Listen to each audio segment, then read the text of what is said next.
Aujourd'hui dans Mythbuster, On dégage! il ne faudra pas être cardiaque. L'équipe va tenter de faire un cambriolage. Pas d'alarme! Le réalisme des films de casse est mis à l'épreuve.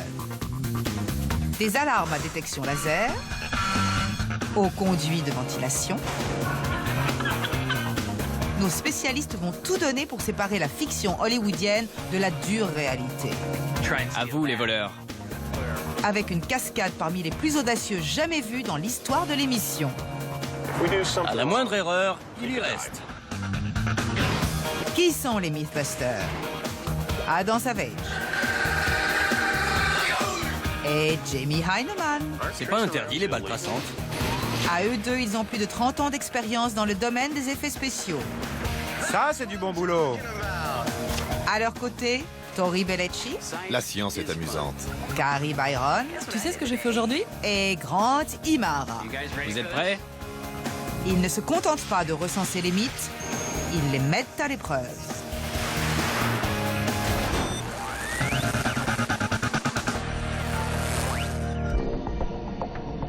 Un classique hollywoodien. Notre héros relève un défi impossible en se frayant un chemin au milieu de gadgets high-tech pour récupérer un butin inestimable.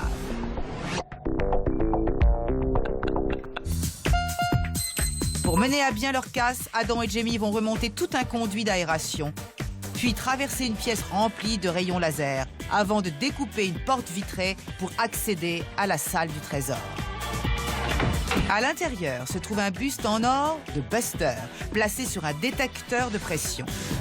Il y a aussi un coffre à forcer. C'est Tori, Grant et Carrie qui sont chargés de sécuriser le parcours.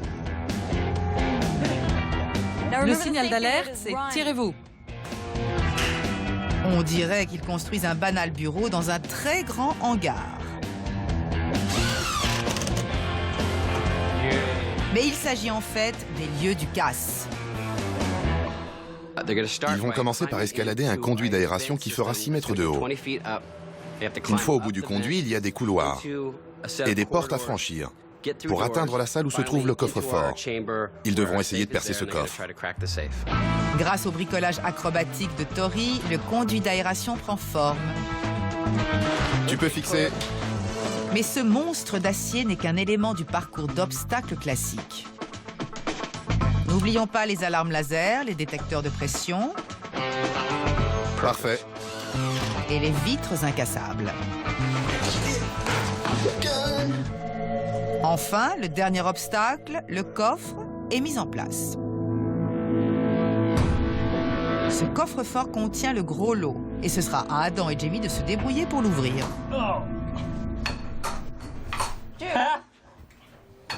Quelqu'un se souvient de la combinaison? Alors que Tori s'amuse à mettre sa camarade en boîte, il faut franchir le premier obstacle. C'est une scène classique, mais le film n'est pas culte. Dans Piège de feu, l'acteur Dean Cain remonte un conduit d'aération à l'aide de 2 aimants.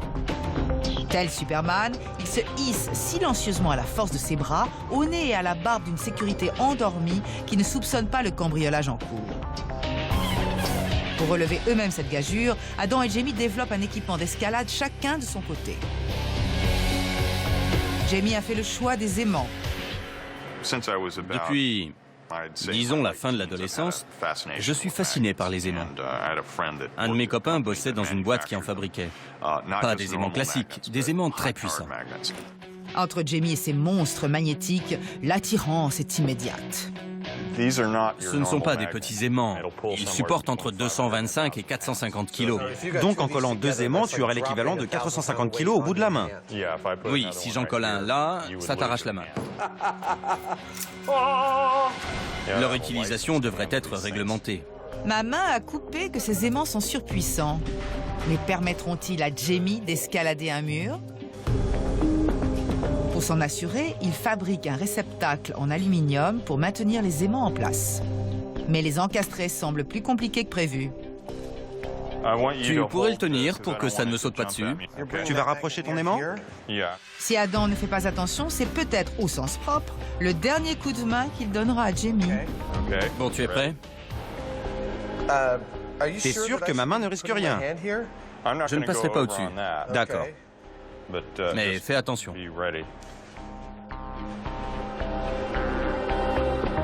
Impeccable. Parfait. Les gens ne se rendent pas vraiment compte à quel point c'était dangereux. C'est vrai. Je me casse. Une fois les aimants en place et équipés d'un manche, Jamie peut faire un essai. Mais le métal peu épais du conduit d'aération semble poser problème. Le souci, c'est que cet acier n'est pas assez robuste pour les aimants. Il est trop fin et ça manque d'énergie magnétique. En résumé, ça me fend le cœur, mais on ne pourra pas escalader le conduit avec ces aimants-là.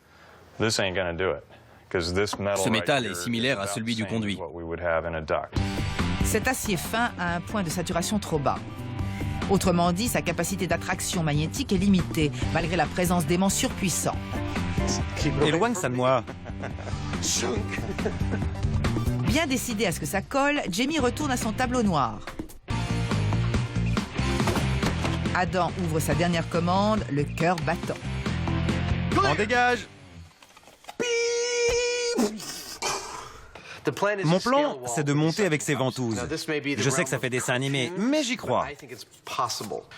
Avec un tuyau, je vais les relier à une pompe à vide que je porterai accrochée sur mon dos. Grâce à ça, j'avancerai comme une araignée. Plutôt que des aimants, Adam mise sur des ventouses avec un système de vide d'air pour rester collé au mur. Mais seront-elles assez puissantes pour lui permettre de l'escalader? C'est pas mal. Pas mal du tout. Oui, je me suis cogné la tête. À mon avis, ça va marcher. Mais je ne pourrais pas pomper comme ça avec le doigt indéfiniment. Faire le vide avec le pouce serait trop fatigant. Adam va donc fabriquer une pompe à vide électrique. C'est pas trop bruyant. De quoi grimper le long des murs comme un lézard géant. Enfin, c'est pas gagné. C'est bon pour le bêtisier, ça. Nos spécialistes ont une mission peu plausible. Il s'agit de mettre à l'épreuve les casses hollywoodiens. En se mesurant au système de sécurité high-tech du grand écran, Adam et Jamie vont séparer le mythe de la réalité. Mais l'escalade du conduit d'aération s'annonce compliquée. Avec son système d'aimant, Jamie fait du surplace. Les ventouses de Adam ne suscitent pas davantage l'adhésion. Pour chercher l'inspiration, nos amis vont jeter un œil à leur terrain de jeu. Le parcours sécurisé est presque achevé. Gamin, j'aurais adoré avoir ce genre de parcours d'obstacles. Ouais, trop cool. Oh, pardon. J'ai plus d'oreilles. Adam est peut-être devenu sourd, mais il est convaincu que ces super ventouses peuvent relever le défi. C'est vraiment... Je suis impatient. Puis c'est au tour de l'homme aimant de jeter un œil. Est-ce vraiment une bonne idée? C'est l'horreur. Ouais. C'est l'horreur, hein? Tu m'étonnes. Carrément. Je voulais que tu le saches. Le conduit est très bruyant. Nos cambrioleurs seront-ils assez discrets pour ne pas se faire repérer? Après avoir observé le conduit, Adam modifie quelque peu sa paire de ventouses. Il y ajoute des commandes pour réguler la pompe à vide et ainsi la contrôler plus facilement. Ici, je contrôle ma main droite et mon pied droit. Là, je contrôle ma main gauche et mon pied gauche. Ce ne sont pas des interrupteurs. Si je maintiens enfoncé, la valve est ouverte et ça colle. Dès que je relâche, ça se décolle. Dans la foulée, Adam s'est confectionné une splendide combinaison de camouflage. Trop classe. Équipé de ventouses aux mains et aux pieds, d'une pompe à vide sur le dos et bardée de fils en tous sens, notre roi de la cambriole est paré. Mais tout cela fonctionnera-t-il? Le pied.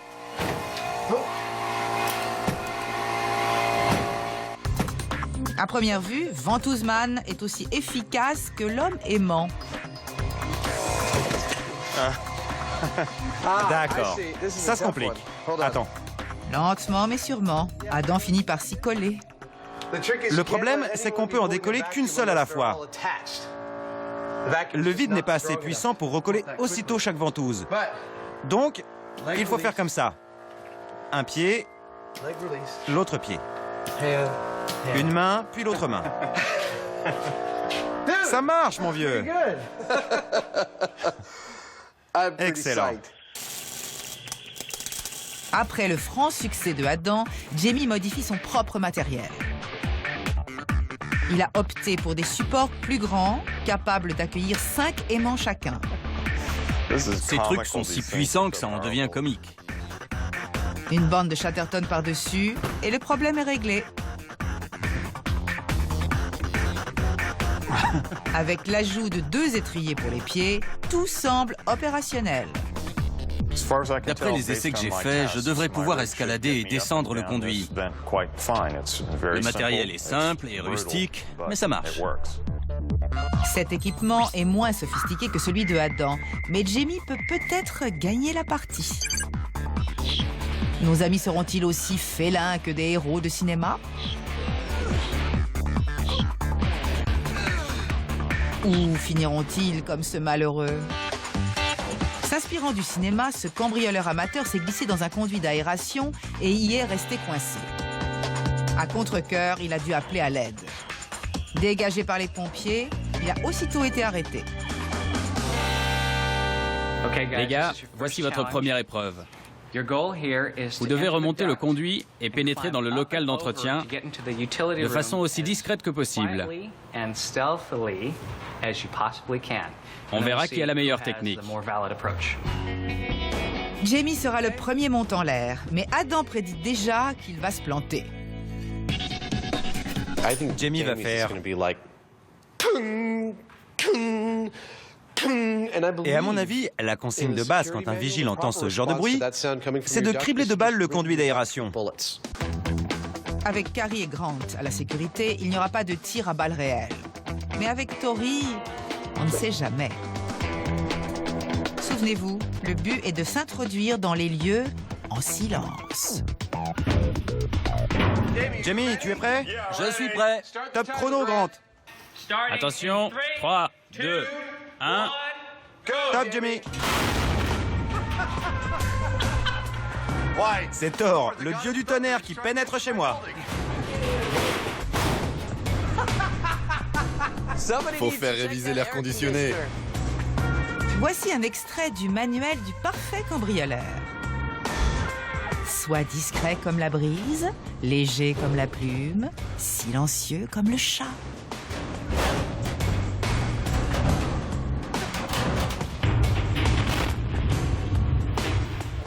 Moi aussi, je peux défoncer un conduit d'aération au marteau-piqueur.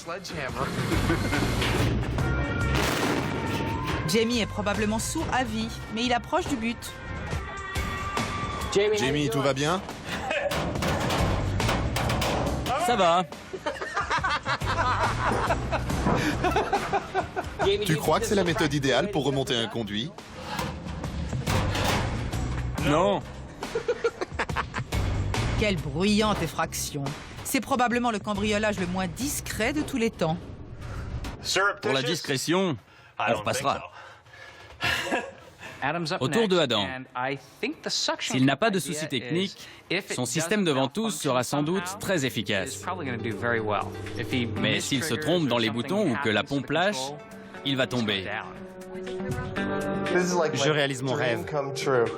Je suis hyper content. Adam est impatient à l'idée de jouer les hommes araignées. Il se lance à l'assaut du conduit vertical. Il est certes plus silencieux que l'homme aimant, mais il ne passe pas totalement inaperçu pour autant. Surtout lorsqu'il tombe. Ça va? Oui, ça va. Et ton matos? Attends. Je m'amuse bien, alors je fais durer le plaisir. Comme sa maman le lui a appris, Adam se remet tout de suite en selle et poursuit son ascension. Mais ce n'est toujours pas très convaincant. Ce grand classique du cinéma te paraît réaliste? Non, ce mythe est complètement bidon. Personne ne suspendrait sa vie à un instrument aussi aléatoire. Même en multipliant les ventouses, c'est une technique trop pénible. Autant se déguiser en vigile et passer par la porte. Malgré ses réserves, notre acrobate à ventouse est quasiment arrivé à bon port. Il n'y a plus qu'à franchir la grille d'aération et Adam sera dans le local d'entretien.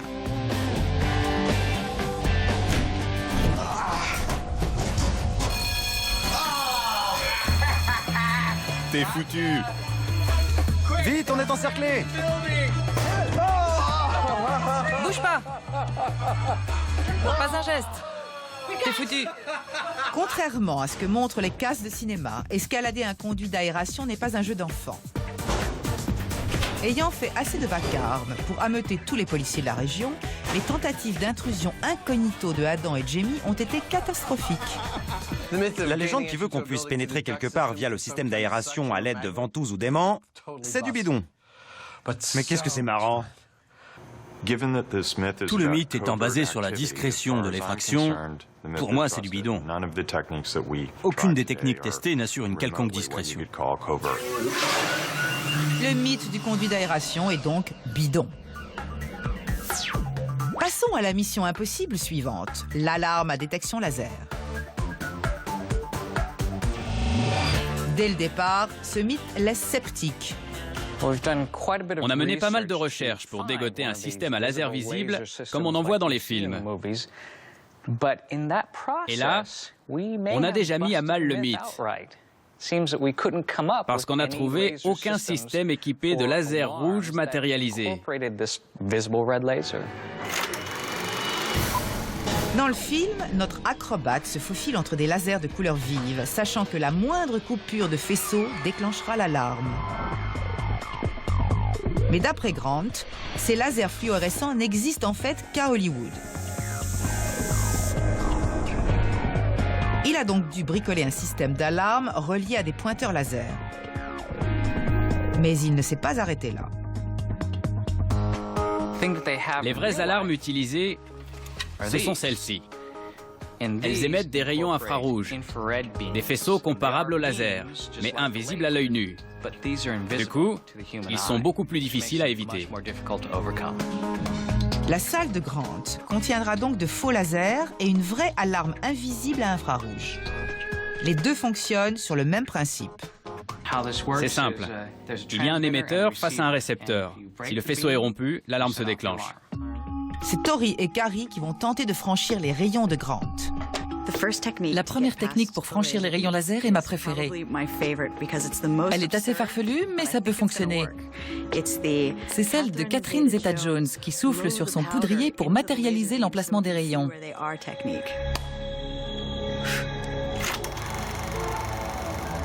Au cinéma, souffler sur son poudrier suffit à allumer un laser aussi facilement qu'une guirlande de Noël. Mais la fiction maquille-t-elle la réalité? Essayons. C'est pas mal. Nuage après nuage, les lasers apparaissent. T'as vu ça? Excellent. Mais il va falloir prendre la poudre d'escampette.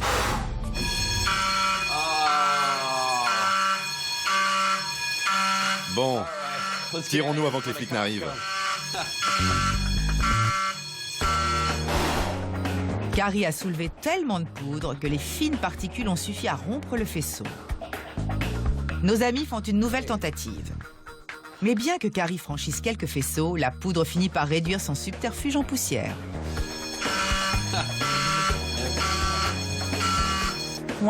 Après avoir soufflé la poudre et commencé à franchir les rayons, ça ne changeait rien puisque la poudre finissait par retomber. Je me retrouvais contorsionnée, je ne voyais plus les faisceaux et donc j'étais obligée de réutiliser de la poudre. C'était donc de la poudre aux yeux. Mais comme d'habitude, il y a un plan de secours. Je suis impatient d'essayer ça. Oui, je sais. Moi aussi. En plus de la poudre, nos cambrioleurs hollywoodiens ont recours aux lunettes de vision infrarouge pour distinguer les lasers. Cet équipement permet-il vraiment de voir les lasers dans le noir? Tory a commandé des lunettes militaires de vision nocturne qui devraient permettre de répondre à cette question. C'est bon. Bon, tu es prêt? Oui. Super. Merci. Tu y crois? On va bien voir. Ces lunettes intensifient les émissions de lumière, même dans les pièces obscures. Tu vois quoi? Alors, raconte. On se croirait en plein jour. Comme si la lumière entrait par tous les trous et toutes les fenêtres. Comme si on était en plein soleil. C'est délirant. Grâce aux lunettes, la pièce est lumineuse. Mais il y a un hic. Je ne vois pas les rayons. Je ne vois que leur point d'arrivée. Tu ne vois pas les rayons eux-mêmes. Ça ne te sert à rien. Non, c'est sûr.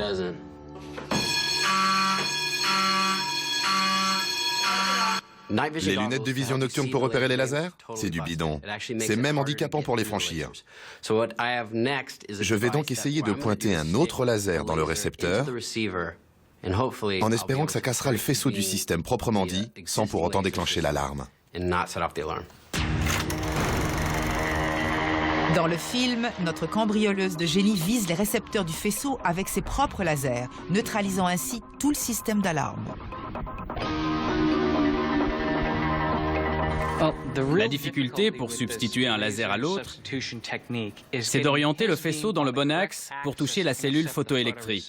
Si le faisceau n'est pas bien dirigé, l'alignement ne sera pas parfait et l'alarme se déclenchera. C'est une opération délicate qui échoue lamentablement. Le simple fait de viser le capteur avec le nouveau laser suffit à déclencher l'alarme. Deuxième tentative. Deuxième prise, Tory change son angle d'attaque, avec un certain succès. C'est pas mal. Ça a l'air bien aligné. Génial. À nous le butin. Ouais, excellent. Ils ont franchi les lasers visibles, mais pas les infrarouges.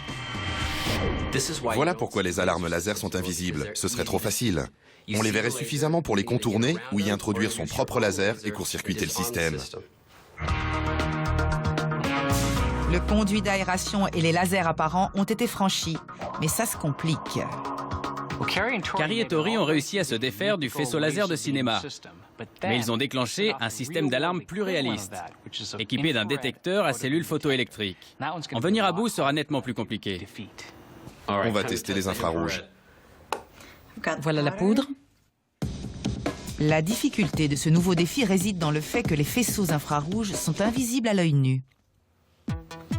Rien. Cette fois, la poudre ne fait rien apparaître. J'ai inventé ce bruit, ça fait plus classe. Et les lunettes de vision nocturne non plus. Seule la combinaison des deux permet à Tory d'apercevoir furtivement le faisceau. Ça ressemble au faisceau d'une lampe torche dans lequel on verrait passer de la poussière. C'est exactement ce qu'on voit.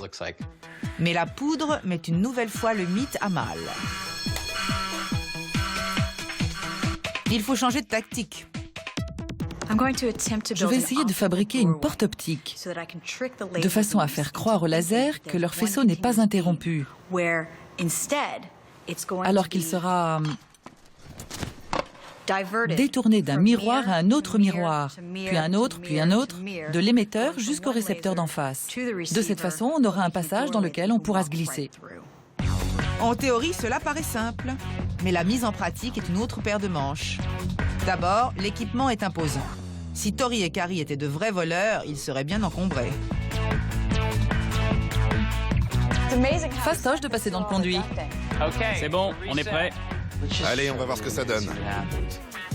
3, 2, 1. Quelle surprise! La seule porte qui va s'ouvrir est celle de la prison. Placer les miroirs suffit à déclencher l'alarme.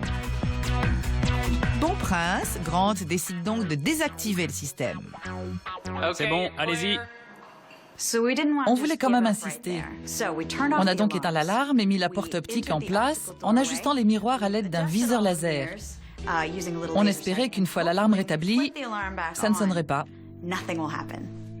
Je vais rallumer. Ça marchera pas. Une fois l'alarme activée, C'est que ça marche? la porte optique fonctionne. Étant donné l'aide fournie par les vigiles, cette technique trop complexe est néanmoins déclarée bidon. Les gars, vous avez presque atteint votre objectif. Mais voici votre avant-dernier obstacle, la scène classique de la vitre. Vous devez découper un rond de verre et l'extraire en collant quelque chose dessus. Ça paraît assez simple. Mais vous ne devez pas déclencher le capteur. Quel type de capteur? Ce capteur, placé à l'intérieur, peut repérer une vitre qui se brise. Il lui suffit d'entendre le bruit net que produirait une vitre cassée. On prend les coupes-verres et c'est parti. Cela semble simple, mais Jamie s'aperçoit que c'est plus compliqué qu'il n'y paraît. Ah zut. Alors? Nos spécialistes ont 1 heure pour trouver la meilleure technique avant de retourner sur le parcours. Ils essaient d'abord le coup classique de la ventouse. Je crois que ça marchera pas. La ventouse ne décolle pas le cercle de la vitre. Puis, ils expérimentent le choc thermique. Une forte chaleur suivie de froid devrait faire rompre le verre au niveau du sillon circulaire. Mais c'est le verre entier qui explose. Adam essaie ensuite de marteler un cercle plus petit. C'est efficace, mais le bruit produit est tel qu'il déclenchera à coup sûr l'alarme très sensible de Grant. Il est possible de trouver une vitre sans la casser intégralement. La question est, peut-on le faire en silence? Puisque le martelage s'est avéré si bruyant, leur dernière tentative avec une perceuse semble d'autant plus vouée à l'échec. En effet, cela s'annonce mal. Pour ne rien arranger, le temps imparti est écoulé et il faut regagner le parcours. Caméra de surveillance et alarme branchée. Adam trace son cercle et fait une autre tentative avec la ventouse. Pas le moindre craquement. Peine perdue. Ça ne marche pas. Ils n'ont pas le choix. Il faut tenter la méthode du martelage. La seule qui ait fonctionné à l'atelier. Bingo. Une fois encore, nos casseurs se font casser. On utilise le plan de secours? D'accord. Première étape, percer un tout petit trou. Mais ça n'ira pas plus loin.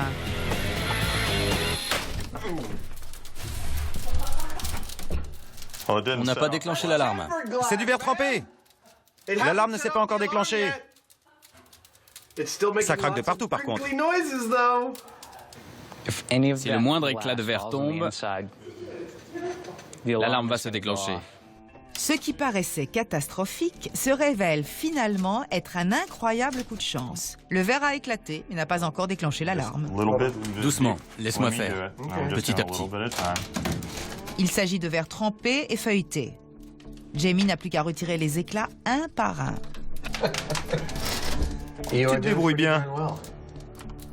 Puis, il peut enfin passer son bras et ouvrir la porte de l'intérieur.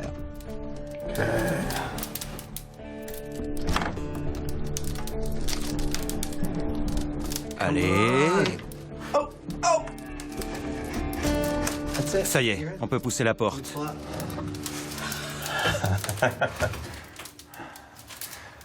On a réussi. On y est. Ils ont réussi. Bien sûr, ce n'était pas le plan initial, mais le résultat est là. Le mythe du type qui découpe tranquillement son petit trou dans une fenêtre et enlève le verre avec une ventouse, comme on le voit dans les cambriolages de cinéma, c'est complètement bidon. Objectif suivant, le butin. Voici la tête en or de Buster que vont devoir voler Tori et Carrie. Je vais la piéger à l'aide de capteurs de pression. Un grand classique hollywoodien. Une fois les lasers évités, la cambrioleuse est confrontée à un détecteur de pression. Un chewing-gum et un couteau pour bloquer le tout, et elle peut y aller. Cette technique va-t-elle mâcher le travail de nos amis? À vous, les voleurs. C'est à Tori et Carrie de s'y coller. Carrie va essayer de glisser le couteau tout en maintenant la pression sur le capteur. Je vais le glisser dessous et tu le maintiens pendant que je mâche le chewing-gum. D'accord. Cette technique très pointue fonctionnera-t-elle? Eh bien non. Glisser la lame sous la cloche suffit à déclencher l'alarme. Alarme rétablie. Nouvel essai, même résultat. On arrête? On fuit et on oublie le butin. Allez, dernier essai. Je vais appuyer. La chance finit par sourire. Maintenant, le chewing-gum. Rien de plus sexy que d'entendre quelqu'un mâcher du chewing-gum. Si, te regarder mâcher du chewing-gum. Le chewing-gum sera-t-il assez résistant pour bloquer le capteur de pression? Quand j'enlèverai le couteau, il y aura moins de pression. Donc il faudra glisser le couteau. Non. La pression du chewing-gum ne suffira pas.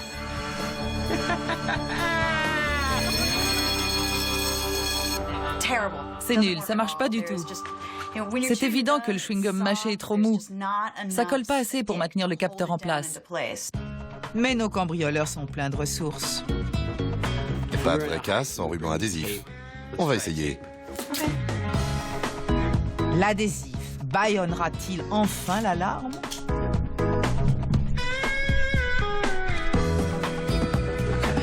T'es prêt? Oui. Ouais. Ouais. Bravo. Allez, on se tire. On a Buster, il ne reste plus qu'à ouvrir le coffre. Une mission pour... Jimmy et Adam. Ils ont escaladé le conduit d'aération, court-circuité les lasers, réduit en miettes le mythe de la vitre découpée et capté comment capturer Buster malgré la pression. Il reste un défi, ouvrir le coffre-fort. Mais une surprise attend nos amis. Grant leur a réservé un dernier petit piège. J'ai déclenché quoi? Un dernier showstrap dans cette chasse au trophée. Quoi? Qu'est-ce qu'il y a? Je marche sur quoi? Ah d'accord, je marche sur un capteur de pression au sol. Il y a un dernier obstacle à franchir. Il utilise le socle sécurisé. Grant a caché un capteur de pression pour prendre les voleurs la main dans le sac. Capteur neutralisé. Une fois le piège contourné, il faut forcer le coffre. Adam commence par tester un grand classique du cinéma, le stéthoscope. Le but est d'entendre avec quelle combinaison les molettes débloquent le mécanisme. Mais ça n'avance pas vite et Jamie s'impatiente. Ces techniques basées sur le toucher ou le perçage minutieux, c'est pour les gonzesses. Filez-moi un bâton de dynamite et je vous fais sauter ce coffre illico. Adam tend l'oreille, mais après 20 minutes d'effort, il n'a toujours pas eu le déclic, ni trouvé la clé du problème. Je pourrais continuer encore longtemps, mais... Tu progresses ou pas? C'est jouable, mais honnêtement, ça me prendrait encore 2 heures, et sans aucune garantie de succès. Temps écoulé, 19 minutes et 48 secondes. Adam a ouvert grand les oreilles, mais en vain. Mais il a un plan de secours. Bien entendu, il s'agit d'une option beaucoup moins subtile. Curieusement, c'est très dur à arracher. Il s'agit bien là d'un vol avec effraction.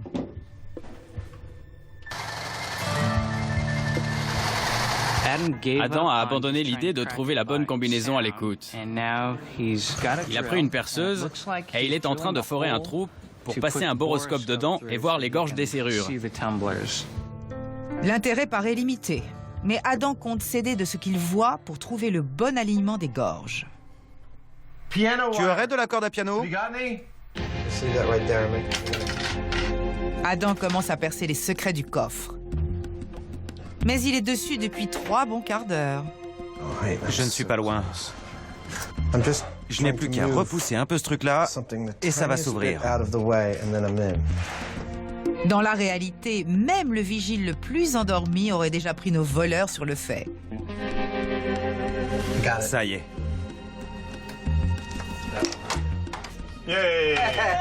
Il a réussi! Ça y est.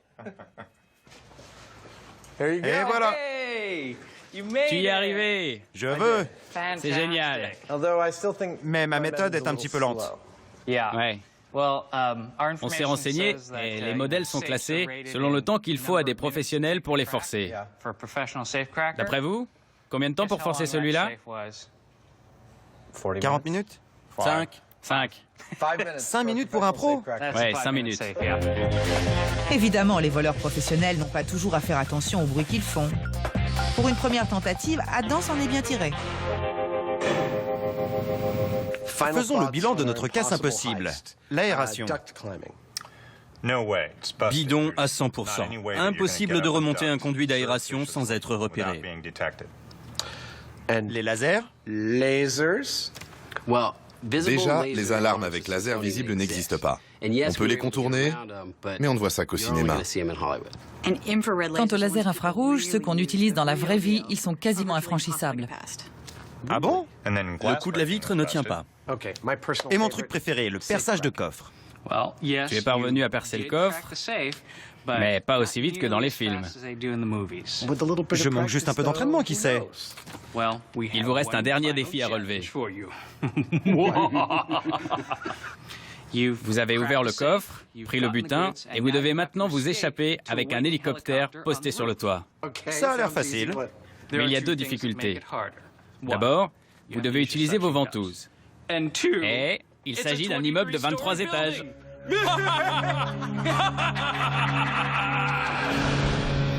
C'est le dernier morceau de bravoure de notre casse à l'hollywoodienne.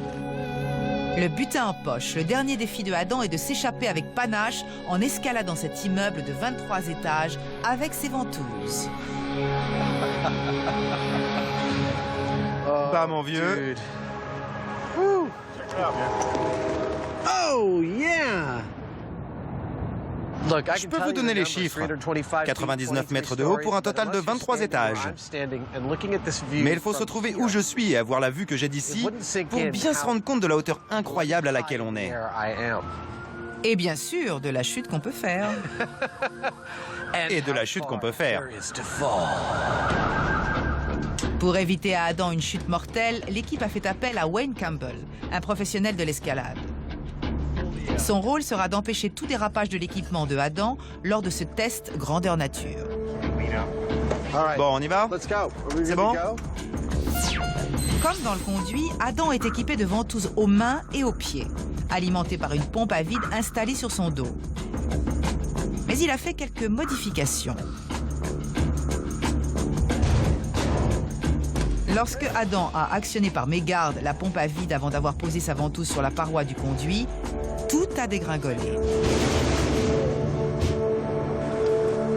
Pour cette escalade périlleuse, il a ajouté des interrupteurs spéciaux sur les ventouses. Ainsi, il ne pourra créer du vide que si les 4 ventouses sont posées sur le verre d'une tour de 23 étages. C'est l'une des cascades les plus audacieuses dans l'histoire de l'émission. Juste avant de se lancer, Adam devient de plus en plus tendu. Mon cœur bat très fort, c'est clair. Je ne crains pas spécialement pour ma sécurité, mais c'est plutôt intimidant de se dire qu'on va escalader tout ça. Adam joue les braves, mais Jamie se montre plus réaliste. On doit être très attentif à tout parce que, à la moindre erreur, il y reste. Première ventouse en place. Le défi en lui-même est difficile, mais pour ne rien arranger, une tempête se prépare. Ça ne s'annonce pas très bien. Ce qui m'inquiète un peu, c'est le vent qu'il y aura là-haut. Les gens qui sont sur le toit disent que ça souffle très fort. Avec la faucheuse guettant sa moindre erreur, Adam fait ses adieux. Vous pouvez faire venir ma femme que je l'embrasse? Après ce baiser d'adieu, le temps est venu pour Adam de défier les lois de la gravité et d'inventer les siennes. Qu'est-ce qui se passe? Un problème se pose dès le départ. Le truc s'est éteint. Il y a sûrement un court-circuit qui empêche la pompe à vide de fonctionner. Tu as trouvé le problème, Jamie? Attends. C'est là, C'est là? au niveau du démarreur. La pompe à vide de Adam se coupe constamment. Mais le montage est si complexe que le temps de réparation serait vertigineux. Bon, ça peut se rafistoler. On va devoir scotcher tout ça. Oui, scotch tout ensemble. Après 20 minutes très tendues, la deuxième prise peut commencer. Je peux y aller? C'est bon. Bonne chance, mon vieux. Merci. Adam entame enfin l'ascension.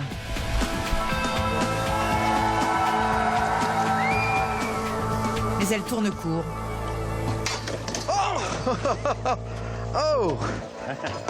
Ça va, tout va bien. Au bout de 3 pas, Adam décroche déjà. Un désastre. Mais notre devise, c'est « L'échec est une option comme les autres ». Succès ou échec, un résultat est un résultat. Il y a quelques grains de sable dans ton système. Tant que leurs ventouses ne fonctionneront pas, Adam et Jamie seront au pied du mur. Pendant que nos amis s'escriment sur la paroi, regardons faire un spécialiste. En 1981, sans aucun équipement de sécurité, le casse-cou Dan Goodwin a gravi une centaine d'étages en utilisant seulement des crochets et des ventouses. On devait aller au zoo, mais c'est plus palpitant que les éléphants. Malheureusement, à la sortie de l'ascenseur, il a été arrêté par la police. Adam pourra-t-il imiter Spider-Dan? Adam a vraiment un équipement délirant. Il est bardé de sangles, de fils, de tuyaux et de boutons divers et variés. Quand ça ne veut pas marcher, impossible de savoir d'où vient le problème. Il faut lui retirer tout son barda et tout passer en revue. C'est l'enfer. Le système de sécurité de Adam ne fonctionne plus. Il lui faut donc tout retirer. Cela pose un problème majeur. Maintenant, il faut éviter toute erreur humaine.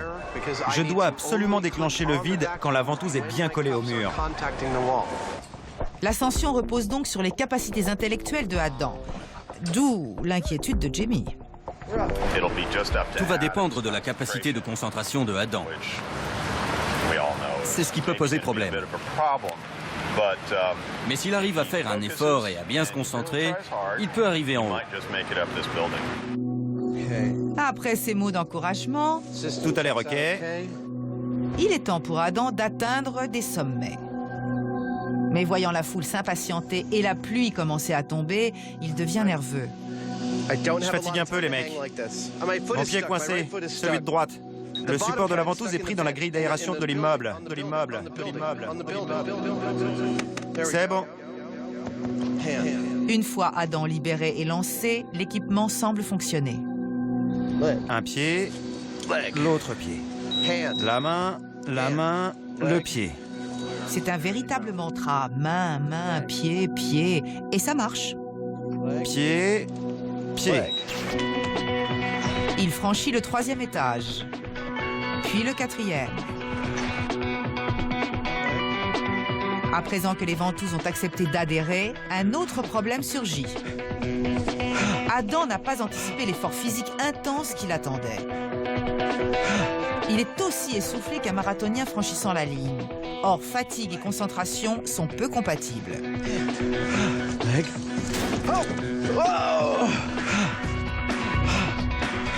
Adam est suspendu à un fil et décide de jeter l'éponge. J'arrête, les gars. Vous pouvez me redescendre? Je me suis stabilisé. J'ai plus aucune force, je laisse tomber. La tentative a été courageuse, mais contrairement au personnage de cinéma, Adam n'est pas un super-héros. Je crois avoir prouvé qu'on pouvait gravir un mur avec des ventouses. Dès le départ, ça paraissait tout à fait plausible. Mais pour atteindre le sommet d'un immeuble, il faut être au minimum un athlète olympique. Comme moi. Malgré son physique impressionnant, Adam n'a pas pu mener à son terme cette monumentale ascension avec ventouse. Sa tentative d'entrer dans la légende de l'émission a tourné court. À 18 étages près, pour être précis. Tirons le bilan de tout ça et allons nous mettre à l'abri. Les aimants. Eh bien, si vous avez pour projet d'escalader un bâtiment tout en acier, ce qui n'existe pas à ma connaissance, ce serait envisageable, mais pas très pratique. Pour les aimants, plausible, mais pas pratique.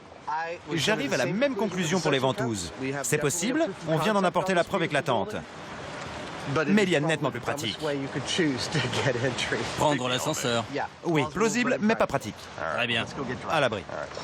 En résumé, c'est plausible, mais improbable. Ou alors, c'est du cinéma.